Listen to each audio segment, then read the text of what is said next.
Well, good morning, everyone. I'd like to welcome you to the conversation with Jacco de Bruin, who's joining us from South Africa, and Dean Fry from Eagle Direct, who's joining us from Northern Victoria this morning. It's a great opportunity, I guess, as our industry grows, the opportunities that are out there, and some of these opportunities are opportunities to do a great job and putting systems in place for our animals. I think one of the big things with Eagle Direct is we look at systems, and we call things health by design. So we look at designing a healthy environment for animals, and that's putting in systems and environments for our animals to thrive in. So it's with great pleasure today that we start up the conversation about beef feedlots. And when I first started looking at beef and the beef feedlot industry, I spoke to Carl Berge from Comfort Hoof Care, that's been working and well renowned throughout the dairy side, and he pointed me towards Jacco de Bruin. And I spoke to Jacco from South Africa, and we realised we both had a passion for the agricultural industry and also the beef animals as well. So we got Jacco out to Australia, and we went up the east coast of Australia just to do a bit of a road show about what we could do with some of the equipment we've got, but some of the systems we've got about effective hoof trimming. And with great success, we found a great response to that. We would have had Jacco out here over the last 2 years, but we've just been a bit restricted in that also. And Dean Fry, who's joining us today, also comes from a strong animal health background. Dean joined the Eagle Direct team to really push on our training side and establishing the equipment of effective hoof trimming. So Dean's also got a great passion for animal welfare and animal health, and especially hoof health as well. So we've got a great team of people here today that to pick their brains. It's a conversation, so please join in, throw your conversations and your questions in. We'd love to hear them, because what your feedback helps us direct that conversation forward. So just some of the things we'll be covering with Jacco. I'm going to throw it over to Jacco and Dean, but some of the things we'll be covering today. Dean flicks it over to the next slide. So we're just looking at general feedlot health, hoof health. We found a real spot in the long-fed cattle game. I guess one of the things we saw was cattle being trimmed before they left the feedlot, directly before they left the feedlot for travel's sake. And we thought there must be a production gain by trimming these animals earlier and getting them onto feed and the production side as well. It's also, we'll go into hoof anatomy. I think it's a really wonderful thing that I've learned just in regards to what's actually happening in that hoof capsule as well, and also developing an action plan around it. So we know the problem, we know the anatomy, and we've got a way to be able to fix it.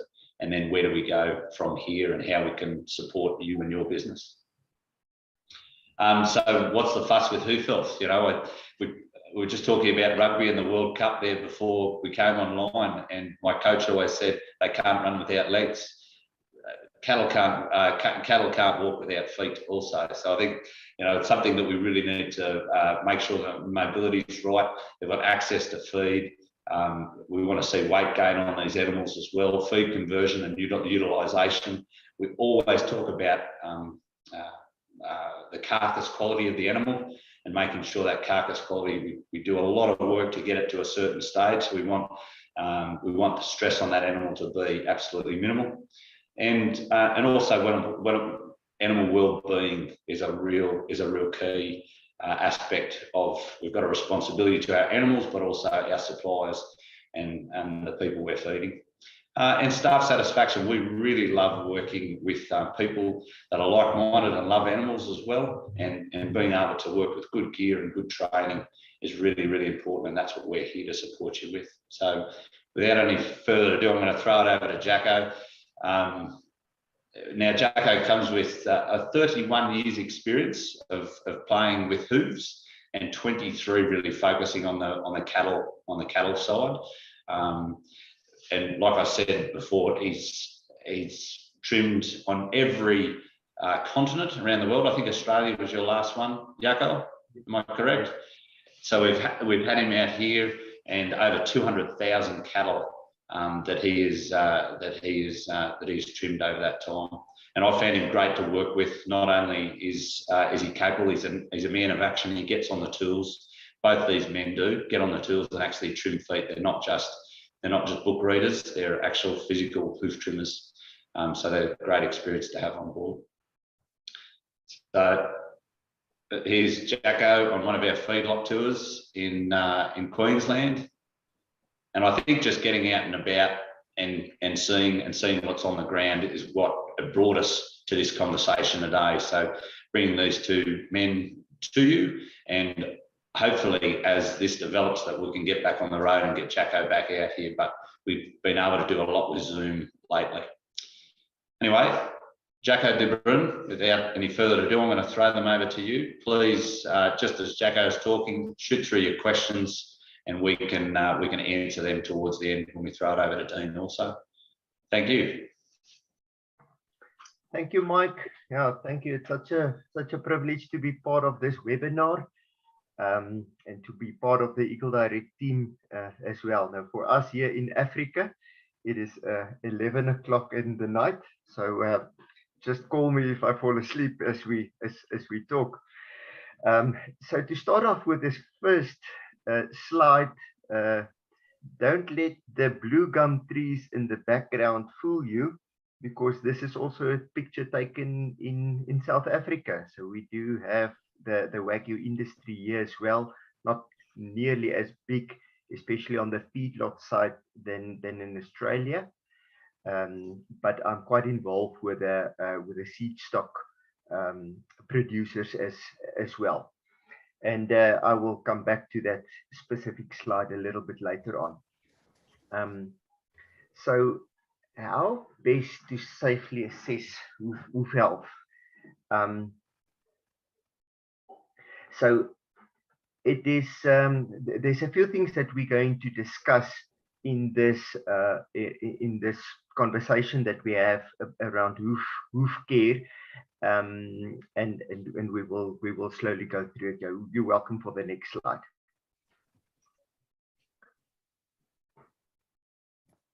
Okay, how to diagnose lameness.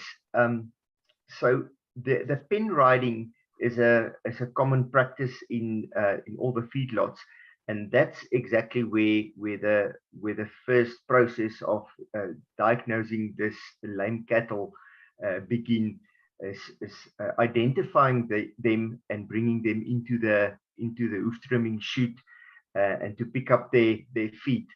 Now I think it's so important when we talk about lameness.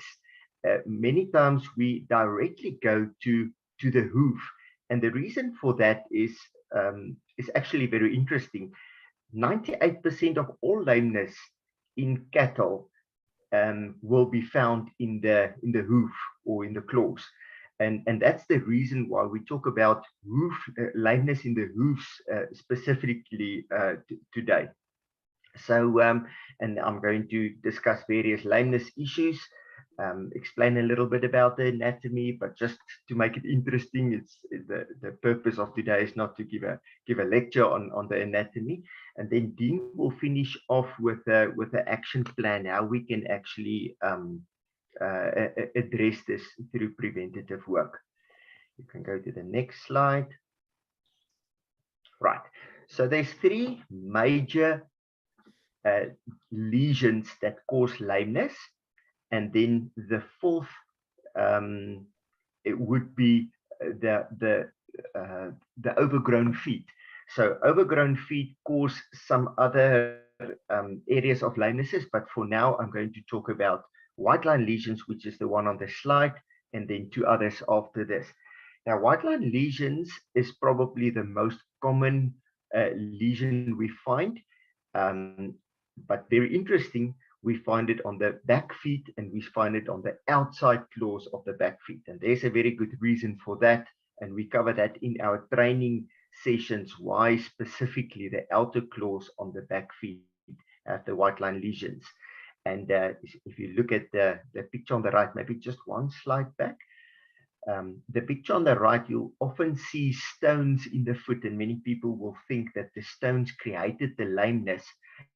But there's actually something else that created the separation on the white line, and the stones only came into that separation. Because we cannot remove all stones and say now we won't have any lameness. So understanding the whole biomechanics, understanding the anatomy that we cover in our training session is actually very important. Right, so the second two lesions is both on one slide. That's foot rot and then a toe ulcer or toe necrosis. Now, foot rot, many times in the past, all lame cattle would have been referred to as foot rot. Now, foot rot is not so common in relation to toe necrosis and white line lesions, but the moment where the crawl get cleaned or something like that, and there's stones that get disturbed, we often find foot rot. Now, foot rot, just to explain it in short, is a swelling that or a lesion that you will find on the skin between the claws. There's always swelling in the foot, and the two claws will separate a little bit from each other, and you can actually see a lesion, and sometimes there's even a yellow pus that comes out. Now, foot rot is the only thing that you can treat with antibiotics, but a topical treatment together with a systemical treatment is very important. But for toe necrosis, white line lesions, the antibiotics does not help at all, and Dean will talk about that at the end. So toe necrosis or a toe ulcer is something that we only find in feedlots after transport of cattle, where they actually, in the loading process or on the truck, broke a claw off or wear it down so much that we have a lesion on the toe area, or many times because of over trimming. So if we talk about hoof care today, I think it's so important to emphasize that we talk about the correct hoof care, someone that knows the anatomy, that understands exactly how to trim the feet, because the very same thing that can be the answer can also be the reason why we see lesions like these that you see on the right top right. Maybe on the next slide, there's an example of a claw that was over trimmed before, and when they bring this in, a lesion were found on the toes. Now, we could see the pus coming out on the picture on the left, and on the right, just a little bit of loose horn were open, but that's not the final stage of the whole process. Maybe just to stress that, because to remove all loose horn is extremely important.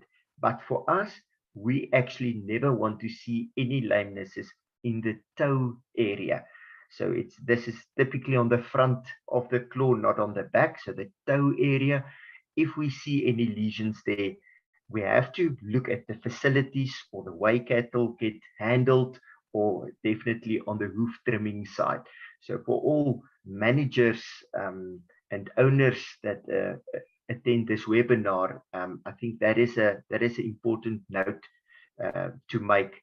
Is if you see a lot of toe lesions, there's definitely something that we can help with to prevent that. Because that's not supposed to be seen at all. You can go to the next slide. All right, just to explain a little bit why we experience these toe lesions. Dean, now you can help me with your mouse. So we have the three bones. On top will be the phalanx 1, P1, P2 is the one in the middle, and P3 is the one that have the shape of a hoof. And I'm going to refer to that P3, the third one that have the shape of a hoof, in some of the other slides. And that little bone is supposed to be nice and smooth without any ridges. The moment we have ridges or calcification on that, we know that there's inflammation involved. So then I refer to the blue. On the front, we have the extensor tendon, and at the back, the deep flexor tendon. We will refer to those and the ligaments also later on. And then maybe the most important one is the digital cushion or the fat pad. It's that where the mouse is at this stage. So the fat pad is only on the heel area and not on the toe area. And that's why it's so important that the trimmers knows exactly how much to take off. So it's important to trim enough on the toe area, because that's where the most of the overgrowth take place. So we have to trim on the toes, but over trimming on the toes without having a fat pad on the toe, you can actually see how close the bone is to the soil surface or the ground surface. And that is why it's so important. And I'm going to show some other pictures about the fat pad to illustrate it better. So we can go to the next one. The next slide.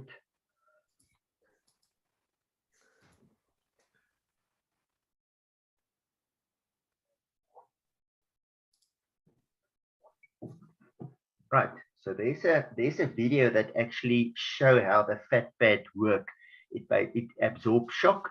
And keep in mind, although it's not so easy to see on that one, there's no fat pad on the front. Maybe by making it yellow with a coloring, it's not so visible that there's no fat pad on the front end. And this is also a very, very young animal. That suspension that we find there in the hoof, and the work that the fat pad does. You can move to the next slide.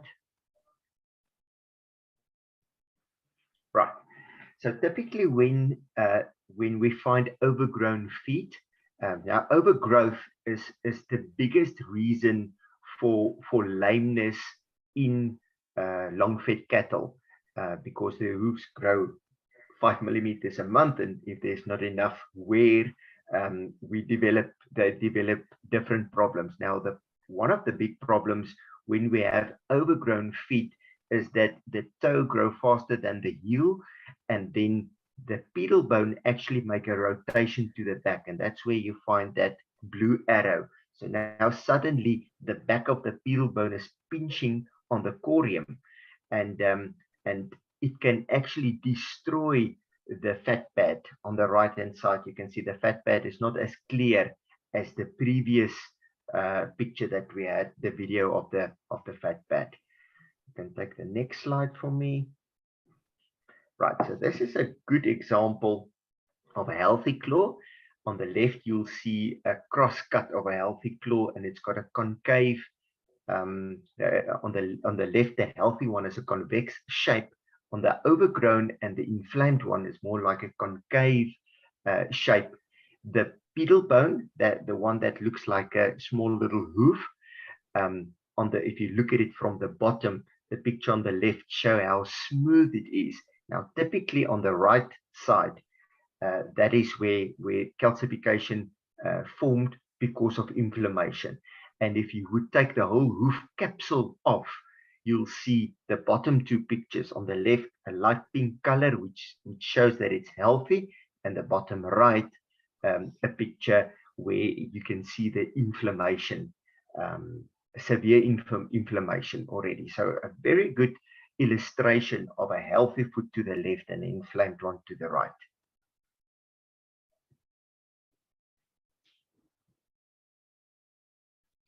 Right, so those inflammation many times happen because of a poor blood supply. Now, in the illustration of the video on the right, and that's something you can do yourself as well, especially if you just let your nail take the weight and not the whole finger, but you'll suddenly see that the nail becomes white because there's not enough blood supply. Now, that's exactly the same problem we have with cattle, especially when we talk about heat stress. When they lay down, they have the best blood supply in the claws, and when they walk, it's not as good. But if they stand, it's the worst. So if they stand long periods of time for them to cool down, then we don't have a good blood supply. And then something like the slide that we have on the left, the picture on the left, we start to see sole also developing exactly on the point where the back of the pedal bone, that's that last number 3 bone in the shape of a hoof, where the back of the pedal bone pinches, exactly that one. Thank you, Dean. This helps me a lot. And that's also the reason why we hollow the foot out after trimming, is to relieve some pressure there. Again, that's something for a later stage. So the next slide just shows very interesting data about when cattle will lay down. It all depends on their own body temperature. They will only lay down from a body temperature of 37.8. Now, this is work done in dairy cattle, most probably not exactly the same in beef cattle, but it's still very interesting. And then they will actually stand up from 39 degrees. So they, although they might still be tired or sore-footed, the moment the body heat is at a certain stage, they will stand up. And then by standing up, having a poor cooling system, they actually only can cool with a wind over their body. They will cool down 0.6 degrees per hour. So it's a slowly cooling down process. So to the next slide, we'll see, I think it's so important that we can not only talk about, we can never talk about hoof care and not address heat stress. Heat stress is a very important factor that we have to provide the shade, have to provide enough clean, cool water. Ventilation is extremely important, and the nutrition obviously plays a major role in it. The next one. Jaco, to add to a discussion point on that as well, as you mentioned, we work on 5 to 6 mil of horn growth per month, and when we have heat stress, it's not often at the time that we see the lameness is at the direct heat stress. It could actually be 2 months, 1 to 2 months later, when that horn has actually worn through in terms of growth, because we've had the impact of the heat stress at the time. It's created the inflammation. It's created a number of different insults that then takes that 1 to 2 months to then show physically. Exactly. Yeah, that's so true. We see it many times. That period of time, 6 to 8 weeks after the terrible heat waves. So you are totally right with that. Just out of interest sake, that heavier cattle with a higher dry matter intake actually have a higher higher prevalence of heat stress. And then again, the moment that you can cool them down, there's some studies that prove 317 grams of additional 86 grams of daily growth, average daily gain. Right, you can go to the next one.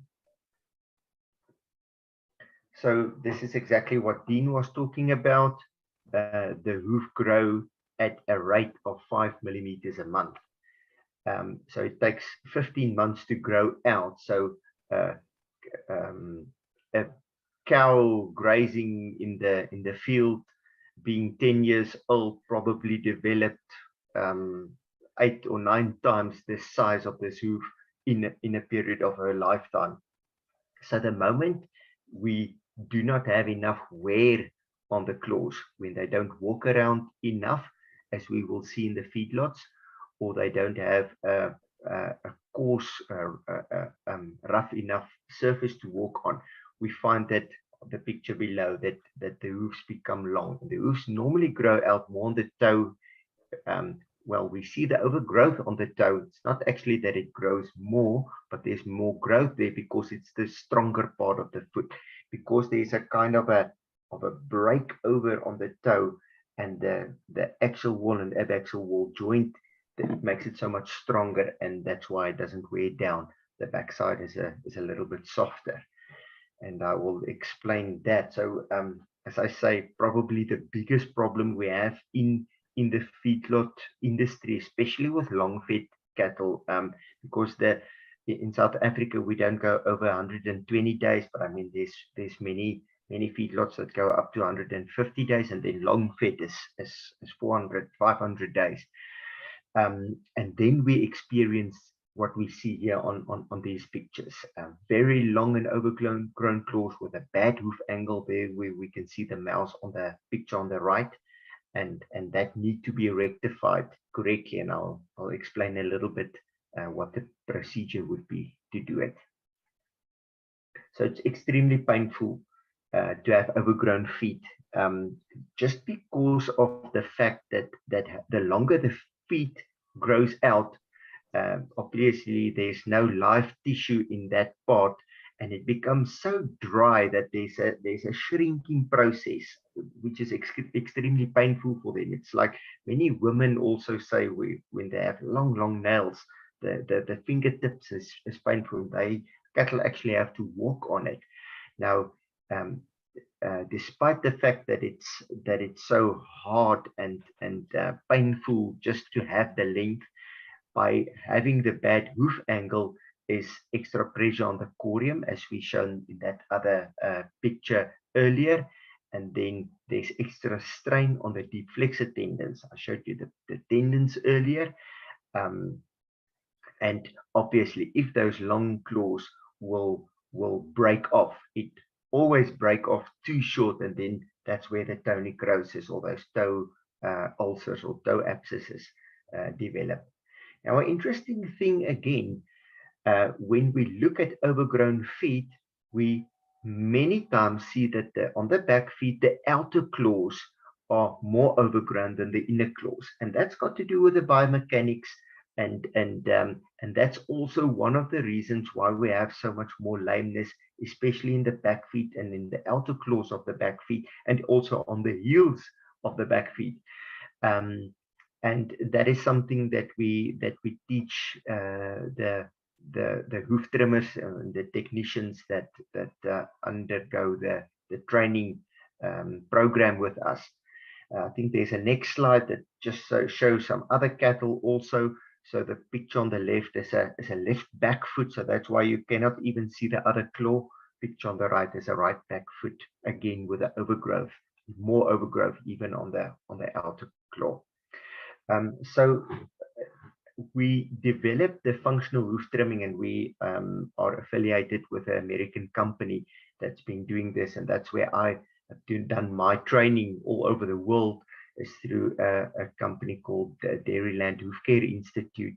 And there's a whole group of instructors, and we work along with each other, and we work with a lot of dead cadaver feet when we do training and cut it open. So we by understanding the anatomy, we developed over a very long period of time. That's about probably the last 28 years since that business was founded, or the training school was founded. We permanently developed a method of trimming that matched the anatomy. So what we aim to do is to shift the weight from where that pedal bone pinch, and have the cattle walking a little bit more on the toes, more on the toe triangle, and that will reduce the strain on the tendons, that blue tendons that I showed on that other picture. We will have better function of the claws, and it will eliminate the pain. And the total approach result would be then a better animal well-being situation. So on the next slide, I can show what we basically do to create a better hoof angle and help them to walk on their toes and not on the heel, so that pedal bone, the back of the pedal bone, gives so much strain and pinching. Now this is a dead foot. One of the claws were cut open, and the one side of the one claw was trimmed and the one side not trimmed, just to show it's not a manipulation between an inner claw and an outer claw. It's actually one very same claw that one side is trimmed and one side is not trimmed. And on the next slide, you'll see where we have the measuring tool with on the foot. The untrimmed side is a very sharp hoof angle, where the trimmed side is close to 52 degrees. So it's a massive difference that we make just by trimming the toe end and leaving the heel end, as the previous slide showed us. Jaco, to expand on your point about transferring weight to the toe triangle, and as much as we can, it's in relation to this angling that, as you say on the left-hand side photo, is that we've probably got a 35 degree angle of what that claw is. It's very flat. It's putting a lot of pressure back onto that pedal bone and moving it to that 52 plus degrees. That 52 plus degrees is very, very similar to what you see a calf is. So when a calf is born and you look at the angle of the calf's hoof, you actually see a very sharp angle, which is where we're actually trying to achieve with our effective functional trimming, is to restore angle and balance between the two claws, as Jaco explains. Yes, yeah, it's such a good comment, because we can always refer to the state it ought to be, or the state it used to be. So any calf will be born with the correct hoof angle, and all this circumstances change that angle. So it's a very good reference, and it's a very good point that you make there, Dean. So this is a video just showing the hoof angle.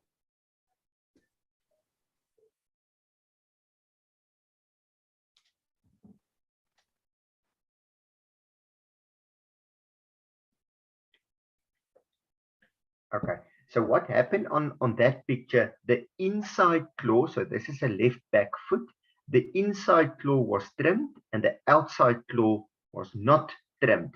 And although the inside claw is still not on the hoof angle that we want it to be, there is already a huge improvement. So if you play it again, we will see the difference. So that's very close to 52 degrees, but have a look at the outside. And that's only by one trim. Now it's a little bit overgrown. We would like to see these animals quicker and not in such an advanced stage, but still much can be done to improve her gait. Okay, I can go to the next slide. Some examples of how the functional trimming basically improved the hoof angle. So if you look at the picture on the left, it's a before picture, and see actually how long that claw was, the inner claw of the left back. And trimmed on the right picture, you can see that's the normal length. So it was originally longer, now it's way shorter. Just to note there is we spare the heel on the inner claw and take as much as possible on the outer claw. There will be some other pictures that show that also good. So there you can see how much the hoof angle was increased by sparing the heel and trimming much on the toe. So it's also a before and after picture of exactly the same foot. There's a good example. Many times the unbalanced claws on the outer claws create a little bit of a longer toe. And here you can see how the hoof angle was improved by taking so much away from the toe. I think what happened on the picture on the left is that it already broke off too short. Both of them were most probably the same size. But interesting on this picture is that if you have an imbalance on the heels, have to balance it, because that overloading of the imbalance can also create white line lesions and sole ulcers. On the next slide. So there's a good example of a foot that while before trimming, the slide on the left, and after trimming, the slide on the right. Now there's a little bit of a hoof chip. The grinders that we use take hoof chips off like a cheese cutter.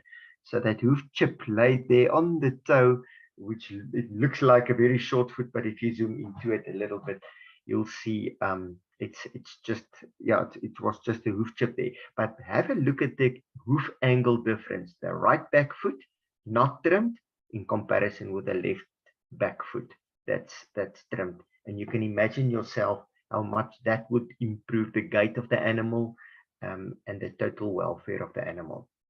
Go to the next one.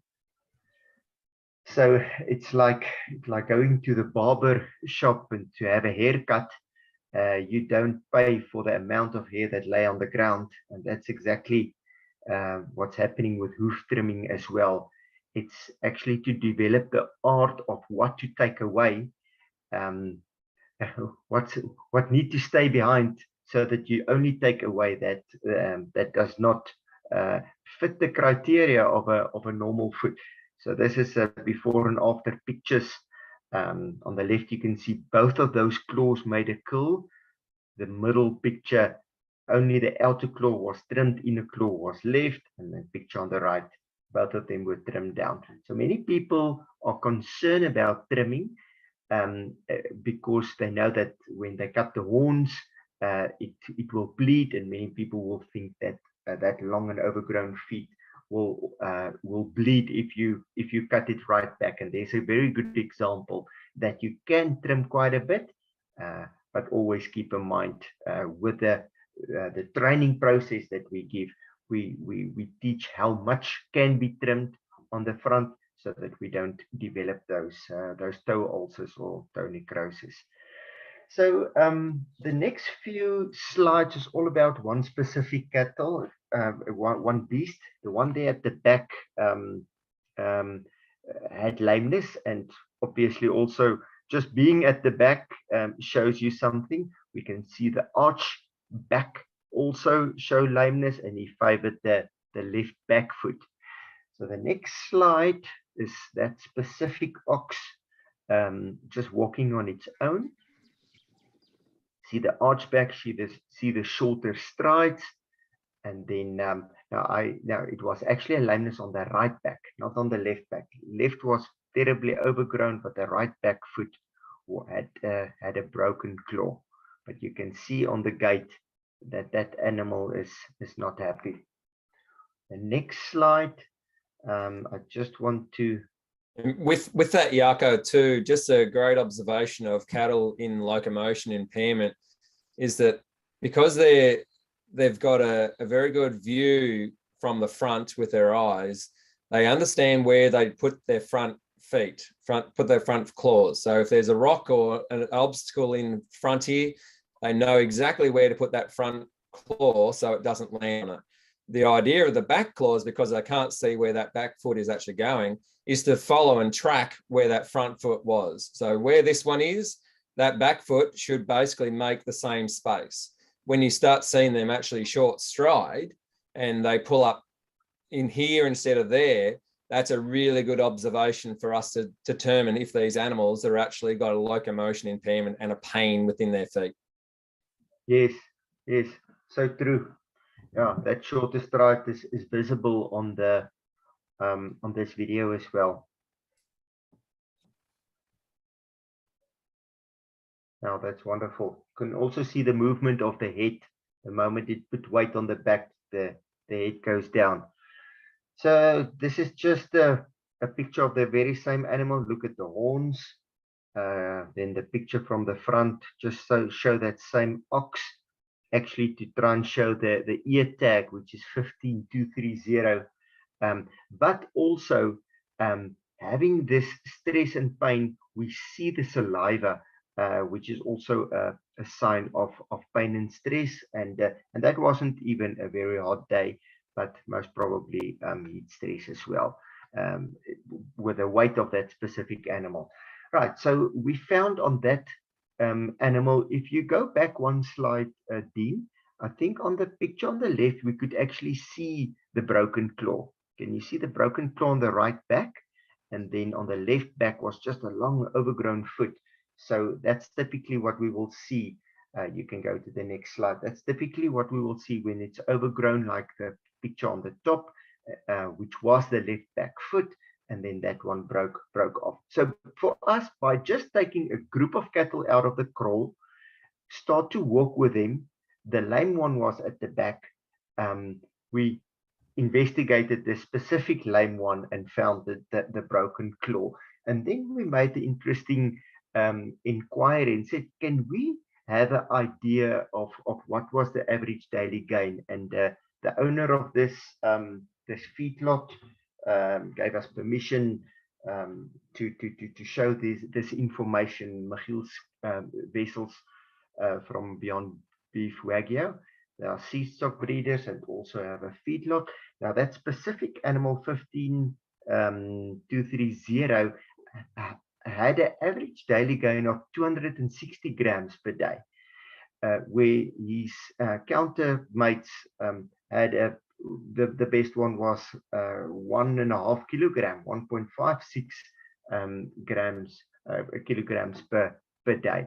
So now obviously this would have reduced only in the last 30 days or 40 days.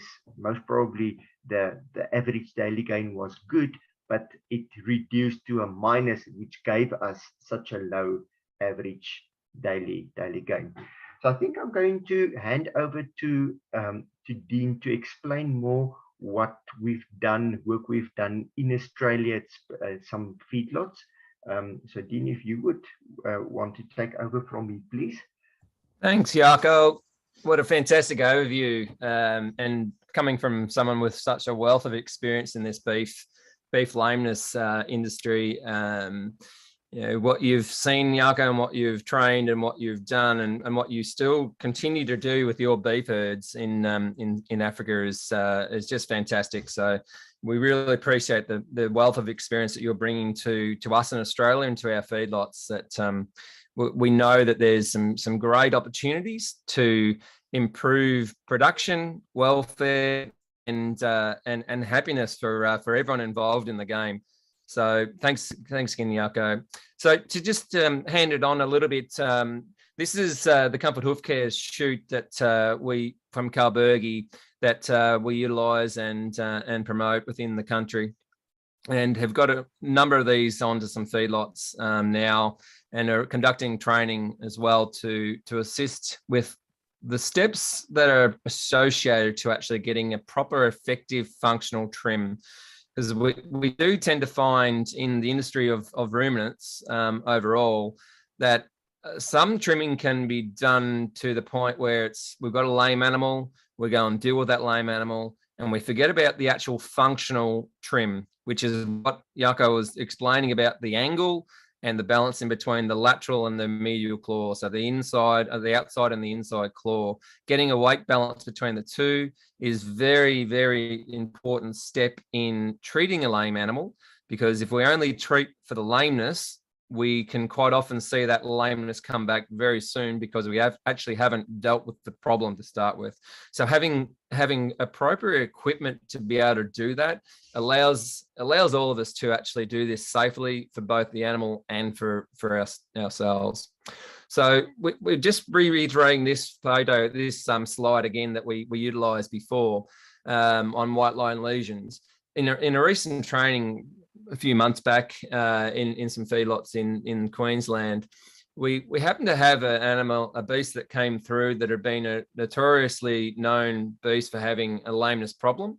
And as Jaco sort of explained and outlined, that unfortunately we got a little bit of a dogma within the ruminant industry, and it is still across the world, that all lameness is foot rot. And the first point of call happens to be give it a jab of penicillin or an antibiotic. And unfortunately, 99% of the time, you're really not going to get any sort of response out of treating with an antibiotic for a non-infectious lesion. And that's the difference between these sort of lesions that we're dealing with, is that 85% of our lesions or more, as Jaco said, probably even into the 90s, is actually a non-infectious lesion. So antibiotics is actually going to provide no real benefit. There may be some little relief, but realistically, it's going to be a waste of an antimicrobial, potentially lose a very good antibiotic from resistance, from overuse, and realistically not helping economics on the farm or the animal itself. So this particular animal, not this one in vision at the moment, but when we were able to pull it up and actually pull it back, well, actually it was the front right foot, and actually start doing the functional trim, and found out that, yeah, we had an underlying white line. And the end result is a pretty gruesome sight. But as Jaco explained, we have to take off all loose horn. If we leave any loose horn in there, it's just a site of aggravation, potential inflammation, and another infection from allowing manure and likes to actually sit on that. So we really have to clean it right out, which means it can look quite gruesome, but it's just fascinating that within 2 to 3 days, you actually have a covering. Again, go back to that 5 to 6 mil of horn growth a month. We actually get within a week a very good covering over something that looks extremely gruesome. So it's very important that we have the ability to be able to pick these animals up and not just say, hey, this animal's lame. He's got lameness. Potentially it's foot rot, when it's actually more than likely not. And foot rot's a great one because it's relatively easy to see once you picked up the foot. And you can see that astronomical swelling, and particularly the smell. And quite a lot of the time, it may be just a rock that's actually in between the claws, and you flick that out, and guess what? Without antibiotics, you actually repair the job. But if it is foot rot, it definitely needs to be dealt with straight away. So moving on to what do we do once we've actually decided we're going to do something with the lameness and the welfare on our site. We basically need to get some proper training. It's imperative to the overall success of the trimming and outcomes for that animal. The Jaco has done a pretty brief overview, purely because of the time we have to understand the anatomy. But understand the anatomy allows us to utilize the pathogenesis, or the reasoning why we're getting a certain lesion, and maybe across a certain number of our beasts and certain age of our beasts and certain times, maybe weather events and likes. But understanding the anatomy really does allow us to backtrack and understand why we're getting these particular lesions. As Jaco explained, it's not what we take off, it's actually what we leave on. It's very important that we're not taking off more than we need. Some horn health is very imperative that we maintain effective horn on that claw. One protocol is working on doing every animal at that 150 days on feed. So an effective functional trim. So not a lameness trim. We're literally in there restoring angle and restoring balance. And that is the crutch of a functional trimming 101, is to restore that foot to look like a calf's foot as they come out. Angle and balance. Then every animal is again done at 300 days on feed. We assess the results and we adjust the action plan, the standard operating procedure. So if we're seeing issues in between the times of those two functional trims, or we're not getting those two functional trims done, and we're actually starting to see some particular lesions developing, it really allows us to actually overview that data and understand where and how that pathogenesis is actually creating that particular lesion, and looking at ways that we can actually mitigate it, which is really important for us.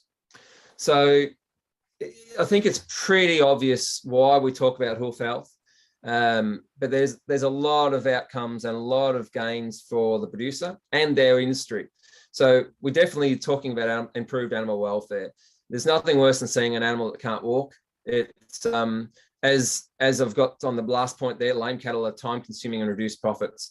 As anyone working in a yard or any sort of farm that has to deal with lame cattle, it's demoralizing for anyone dealing with that animal. We know that they're not well. We know that they're in pain.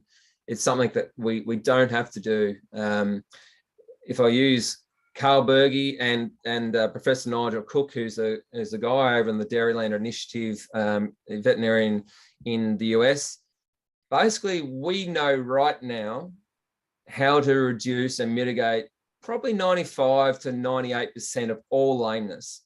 So it really comes down to what are we doing that is creating lameness, not what the animal's doing, but what are we doing? So what can we do about it? And these are the things we can do. And you can see, as Jaco explained in a little brief trial there, that we are improving average daily gain and greater feed efficiency, and reducing the amount of non-saleable beasts. So as an industry, what can we do to change things? Well, we definitely have the ability to design an easy to operate trimming facility. And the one in the background of this is fantastic, well roofed. We can put ventilation within that, fantastic lighting. So basically these facilities can be used 24/7 outside of the weather. So it's not impacting anyone that's operating these facilities. It's also friendly on the animal as well. We want to have some high water pressure just to be able to clean the feed if need be. Really sharp knives. When we're doing therapy or treatment trims, as opposed to functional trims, we really need to have appropriate equipment. And that is having basically a surgical knife and having the right equipment to keep those knives very sharp. Because it's a blunt knife that actually is when you create damage, because you go too hard potentially and you've resulted in an issue with that blunt knife. So very sharp knives are very important in the trimming side, particularly on that therapy side. Making sure you have great stocks of glues and blocks. Pain medication is a really interesting one. We're seeing more and more information and research coming out of the ruminant industry that we're seeing a response from using the likes of a ketoprofen, but something that's an anti-inflammatory. And the animal is actually recovering so much faster that when we're actually dealing with a lameness, that we're able to provide some pain medications, some anti-inflammatories. The response back onto feed is greatly improved, and it's a great development over the last probably 5-10 years of just where we can go with treatment for cattle that are in pain. We also having that appropriate and ongoing training and support. I think that's really important for the industry, so that we're not thinking ways of how to do this, but we're actually knowing years of training and education within the industry around the world of how to go about this and how to effectively, functionally do this to support the animals' welfare. Having excellent records and recording equipment really does allow us to then become that Magnum PI and actually investigate why we're seeing certain amount of lesions and what we can actually do about it, and go about setting a protocol to actually help that. So just to give ourselves a little bit of an overview of what Eagle Direct and Hoof Health. Obviously, we're involved with Jaco, we're involved with Derek, Carlbergi, Comfort Hoof Care range, Dairyland process. We do provide the ongoing support, training, and equipment across the country, and more than happy to come up and walk through particular issues that you may be having on your yard. We do have access to the world leaders. There's probably no one more experienced than Jaco de Bron in the beef hoof health side of things, and we're really honoured to be able to work with Jaco and pull upon that wealth of knowledge. There is a lot of ongoing research in this space. Lameness research is not an easy thing to do. It's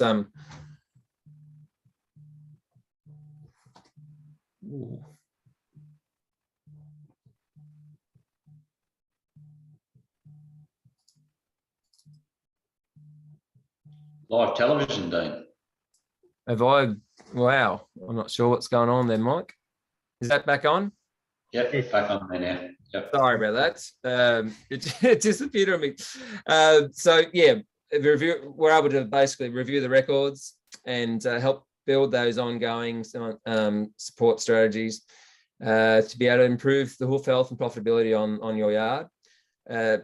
We also are providing a WhatsApp online / phone connection, but just to really engage the employees on the yards, to help both the managers and the owners to build that confidence. We really want to create hoof health champions and support them ongoingly with whatever way and whatever resources we can, and make sure that your business is basically at the forefront of leading health practices.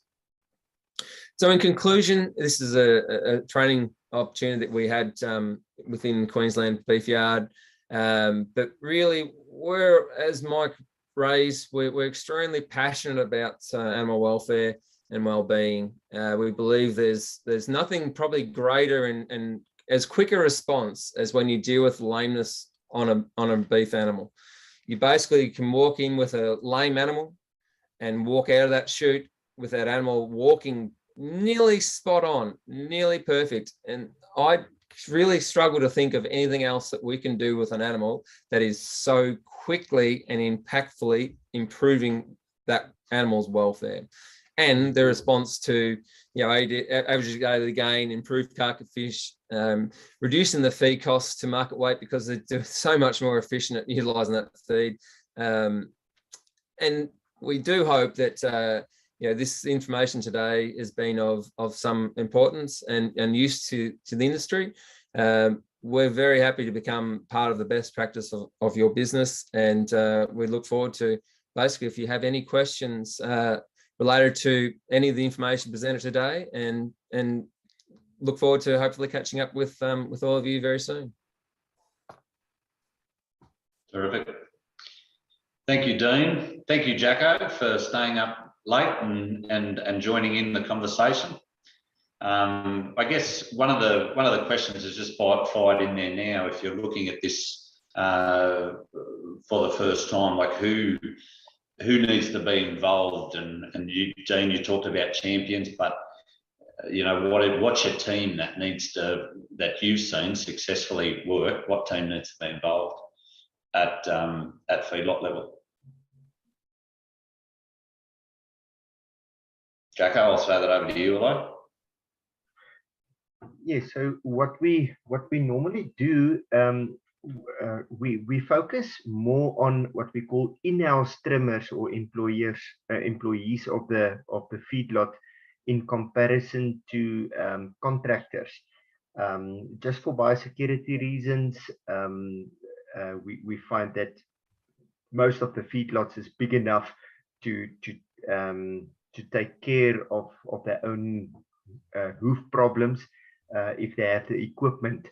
And then we identify, the feedlot normally identify the people that's really interested in this field. And many times we had horse farriers, ex-horse farriers, being interested in it.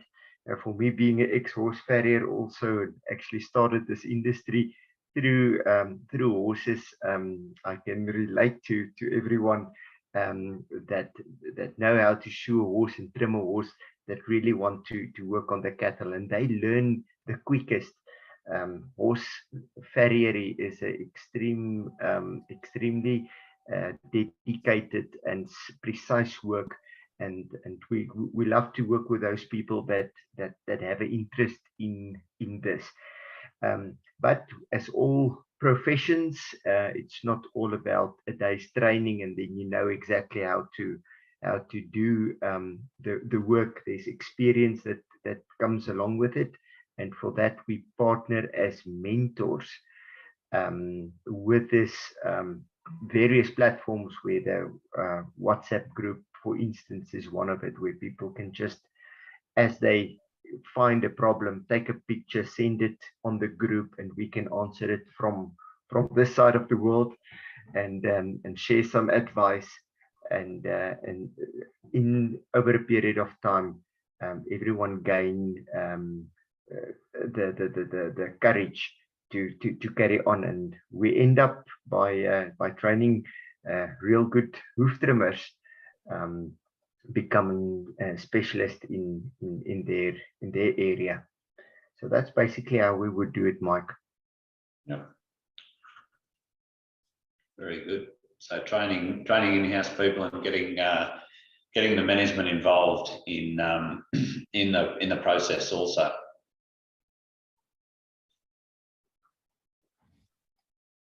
Yeah. That's it. Well, terrific. We've had people from all over. I think we've got all over Australia covered. So it's wonderful to have so many people involved. And I guess this is the start of the conversation if you've heard this webinar. and want to know more and tap into this as a resource, we'd love to be able to chat to you and love to be able to help you through it. And any comments or queries that you've got, or anything you want to pick up on Dean or Jacko, they're both very great communicators, as you've seen this morning, and know their stuff as well. So thank you very much all for joining, and we'll see you again next time. Thank you. Bye-bye.